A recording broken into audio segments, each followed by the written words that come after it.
de neutralização de um dos grandes perigos modernos à democracia, a instrumentalização das redes sociais pelo novo populismo digital extremista.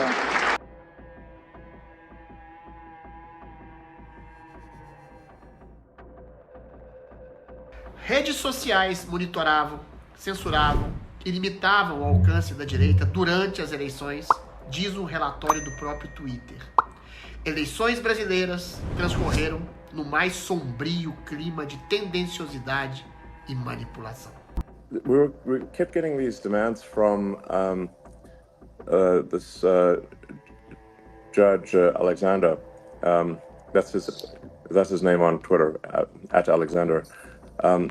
And there would be to suspend accounts immediately. We were given typically 2 hours to suspend an account or face massive fines. And the final straw is we were being given demands to suspend sitting members of the parliament and major journalists. And moreover, we could not tell them that this was at the behest of Alexander Moraes. We had to pretend that it was due to our rules of service. And that was the final straw, and we said no.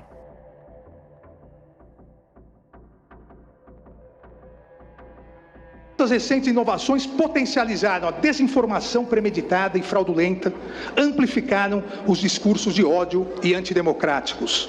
A ausência de regulamentação e a inexistente responsabilização das plataformas, somadas à falta de transparência na utilização da inteligência artificial e dos algoritmos, tornaram os usuários suscetíveis à demagogia e à manipulação política, possibilitando a livre atuação desse novo populismo digital extremista e de seus aspirantes a ditadores.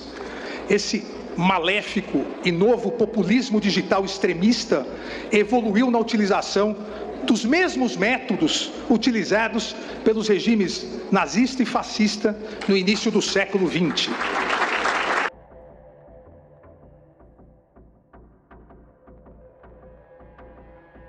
Essa é a liberdade de expressão irrestrita. Quem paga no X tem mais exposição. Quem fala o que a plataforma entende ser relevante por meio de seus algoritmos tem mais exposição. É uma liberdade maquiada, controlada, portanto, falsa.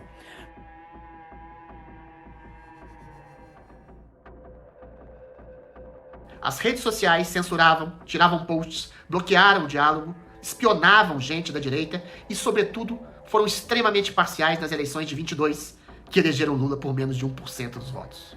A novidade é que foram comandadas pela Justiça Eleitoral para agirem assim. Pelo menos é o que diz o próprio Twitter ao liberar os seus arquivos para o jornalista Michael Challenger, que denunciou a situação macabra do TSE durante as eleições de 2022. A Justiça Eleitoral exigiu que as redes revelassem dados pessoais de usuários, que usassem hashtags do tipo voto impresso já, para marcá-los como potenciais fomentadores de fake news nas eleições.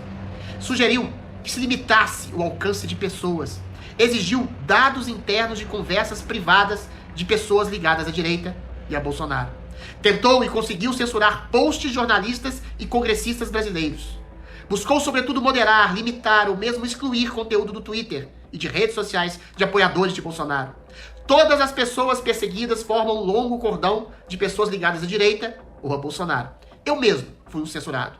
Tive meu Twitter bloqueado por 3 meses por dizer que havia censura e parcialidade durante as eleições de 22. Fui censurado no dia seguinte por isso.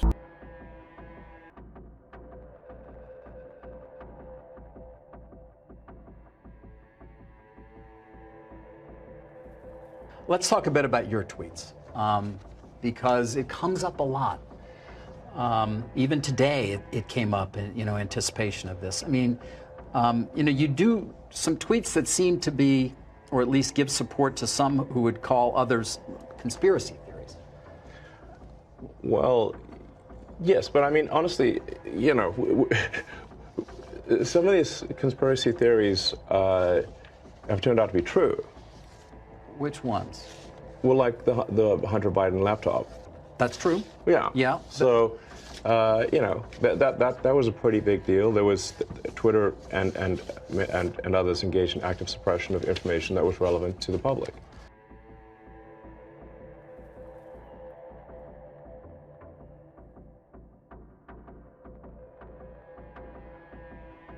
So here we have Brazil threatening Elon Musk and his platform with fines and other punishments. And he's simply saying, line in the sand, I am happy to go to court as many times as you guys drag me and stand up for freedom of speech literally across the world at this point.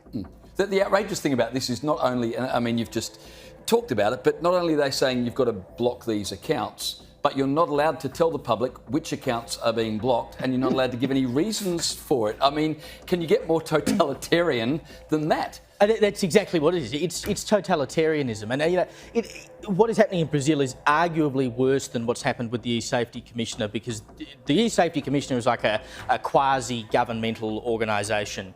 This is the judiciary doing it. Yeah. Now, that's not to say that that could never happen here or anywhere else. It could always matter of time. It could always happen anywhere, and it's the same as controlling the media. Social media is another form of media, except that this involves not people who are paid to be here like us. It involves people who do it, you know, for free because it's a place to share and gather and talk about information. When the government starts dictating what can and cannot be said, you have no free speech. And when you have no free speech, you have no other rights. Free speech is the most sacrosanct of all rights, because without that, you cannot defend any other right. If the judiciary or the government or a quasi-government organisation or the communications ministry wants to come up with a misinformation, disinformation bill, wants to tell you as a social media user, or us as a news organisation, or Channel 9 or Channel 7 or the Sydney Morning Herald or anyone else, what they can and cannot say, you are stepping in and stopping people from having the most basic right of all.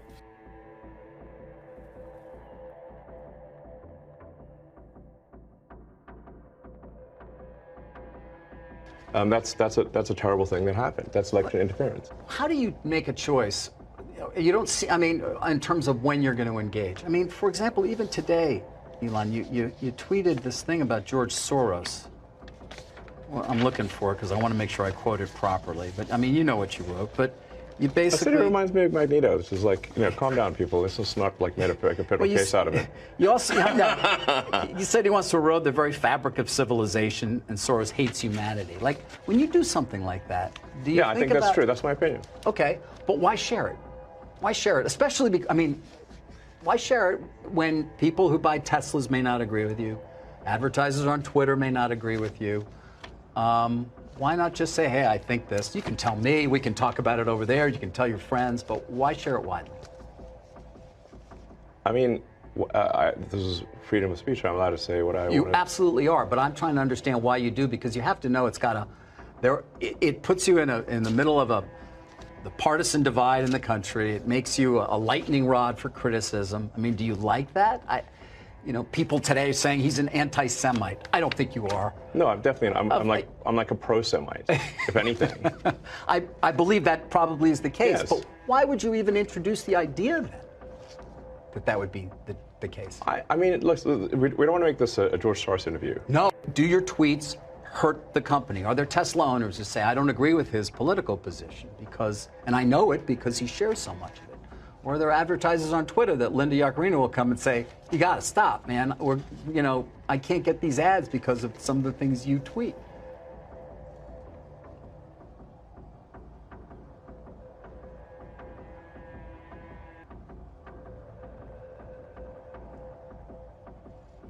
You know, I'm reminded of the scene in The Princess Bride. Great movie. Great movie. Where he confronts the person who killed his father. And he says,